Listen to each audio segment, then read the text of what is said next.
Assalamualaikum warahmatullahi wabarakatuh. Selamat pagi semuanya. Kami dari kelompok 4 ingin menunjukkan hasil diskusi kami tentang kurikulum 2013. Kami beranggotakan Anissa Larasati, Lufia Rifa, dan saya sendiri Rizka Amalia. Selanjutnya kita akan membahas pengertian tentang kurikulum itu sendiri. Pada UU nomor 20 tahun 2003 tentang sistem pendidikan nasional, kurikulum adalah seperangkat rencana dan pengaturan mengenai tujuan, isi, dan bahan pelajaran, serta cara yang digunakan sebagai pedoman penyelenggaraan kegiatan pembelajaran untuk mencapai tujuan pendidikan tertentu. Selanjutnya, kurikulum mempunyai dua dimensi. Yang pertama adalah rencana pengaturan mengenai tujuan, isi, dan bahan pelajaran. Yang kedua adalah cara yang digunakan untuk kegiatan pembelajaran.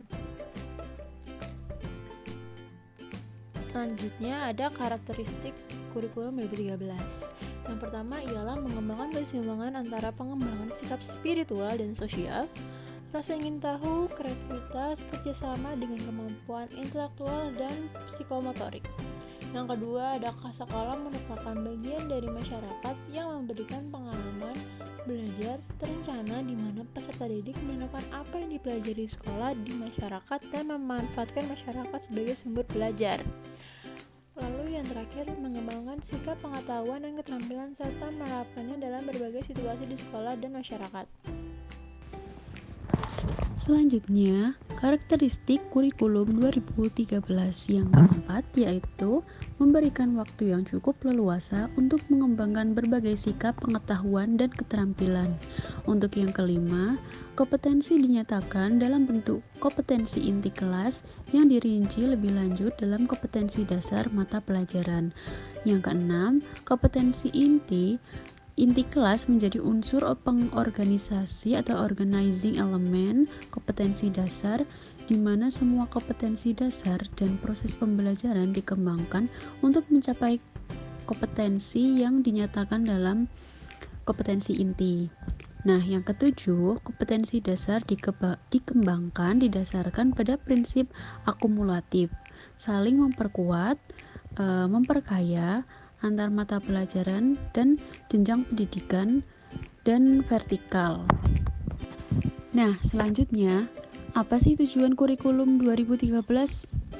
Kurikulum 2013 bertujuan untuk mempersiapkan manusia Indonesia agar memiliki kemampuan hidup sebagai pribadi dan warga negara yang beriman, produktif, kreatif, dan inovatif, dan afektif, serta mampu berkontribusi pada kehidupan bermasyarakat, berbangsa, bernegara, dan peradaban dunia. Berikutnya, pengembangan kurikulum 2013. Menurut Landberg 2011, mengembangkan kurikulum dapat didefinisikan sebagai proses perencanaan, pelaksanaan, dan evaluasi kurikulum yang pada akhirnya menghasilkan rencana kurikulum. Nah, menurut Dakir 2004 menyatakan bahwa terdapat 4 yang perlu diperhatikan dalam mengembangkan kurikulum, diantaranya yaitu yang pertama, merencanakan, merancang, dan memprogramkan bahan ajar dan pengalaman belajar. Yang kedua, karakteristik siswa. Yang ketiga, tujuan yang akan dicapai. Dan yang keempat, kriteria-kriteria untuk mendapatkan tujuan. Menurut Kemendikbud 2012, perlunya perubahan kurikulum juga karena adanya beberapa kelemahan yang ditemukan dalam KTSP, diantaranya yaitu sebagai berikut. Yang pertama, isi dan pesan-pesan kurikulum masih terlalu padat yang ditujukan dengan banyaknya mata pelajaran yang banyak, materi yang terlalu luas, serta kesukarannya melampaui tingkat perkembangan usia anak. Yang kedua, kurikulum belum mengembangkan kompetensi secara utuh sesuai dengan visi dan misi tujuan pendidikan nasional. Selanjutnya, kompetensi yang dikembangkan lebih didominasi oleh aspek pengetahuan, belum semuanya mengembangkan pribadi siswa, yaitu berupa pengetahuan, keterampilan, dan sikap. Dan selanjutnya, berbagai kompetensi yang diperlukan sesuai dengan perkembangan masyarakat. Untuk yang selanjutnya, kurikulum belum peka dan tanggap terhadap berbagai perubahan sosial yang terjadi pada tingkat lokal, nasional, maupun global. Berikutnya, standar proses pembelajaran belum menggambarkan urutan pembelajaran yang rinci sehingga membuka peluang penafsiran yang beraneka ragam dan berujung pada pembelajaran yang berpusat pada guru. Dan yang terakhir, penilaian belum menggunakan standar penilaian berbasis kompetensi serta belum tegas memberikan layanan remediasi dan pengayaan secara berkala. Untuk poin selanjutnya adalah struktur mata pelajaran biologi. Biologi sebagai sains merupakan cara untuk memecahkan masalah dengan melalui langkah-langkah tertentu yang disebut dengan metode ilmiah. Langkah tersebut meliputi mengamati, merumuskan masalah, menyajikan hipotesis, merancang pengumpulan data, menganalisis data, menyimpulkan atau menjawab permasalahan, dan mengomunikasikan. Di samping itu, keberhasilan kurikulum tergantung sejauh mana implementasinya di sekolah. Beberapa pengalaman sebelumnya, perubahan kurikulum tidak mengubah proses pembelajaran di kelas.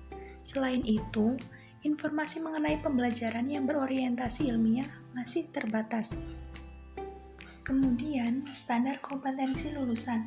Tingkat kompetensi terdiri atas 8 jenjang yang harus dicapai oleh peserta didik secara bertahap dan berkesinambungan. Tingkat kompetensi tersebut diterapkan dalam hubungannya dengan tingkat kelas sejak peserta didik mengikuti pendidikan TK atau RA, kelas 1 sampai dengan kelas 12 jenjang pendidikan dasar dan menengah.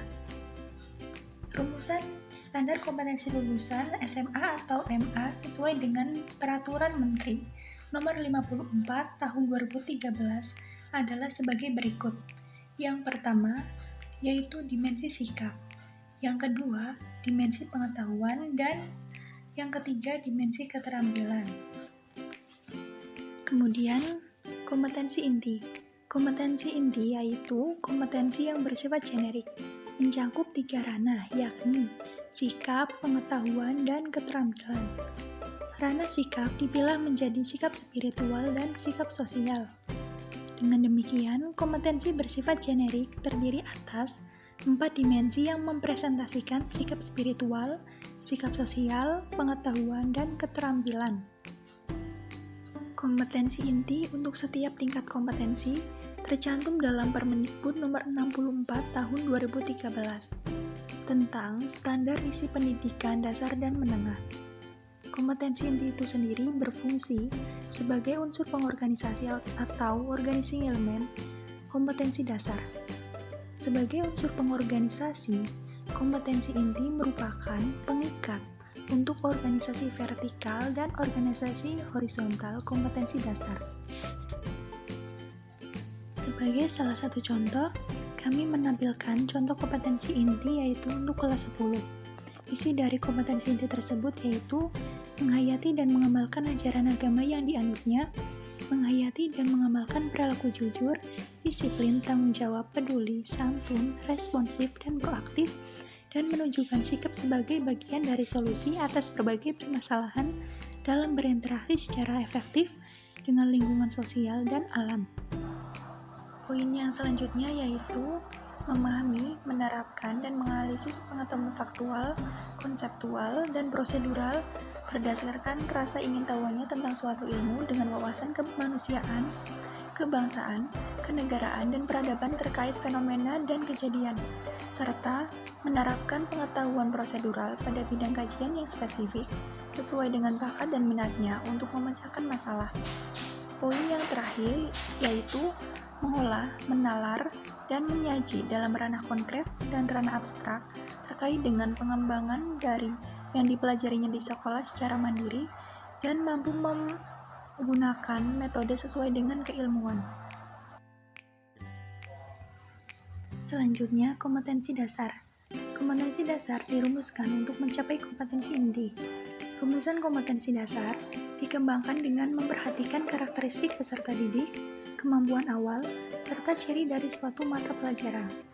Kompetensi dasar dibagi menjadi 4 kelompok, sesuai dengan pengelompokan kompetensi inti sebagai berikut. Kelompok 1, kelompok kompetensi dasar sikap spiritual dalam rangka menjabarkan kompetensi inti yang pertama. Kelompok 2, kelompok kompetensi dasar sikap sosial dalam rangka menjabarkan kompetensi inti yang keempat.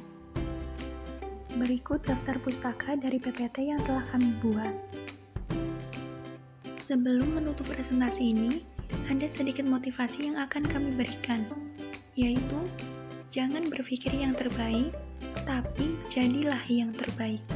Sekian presentasi dari kelompok kami. Wassalamualaikum warahmatullahi wabarakatuh.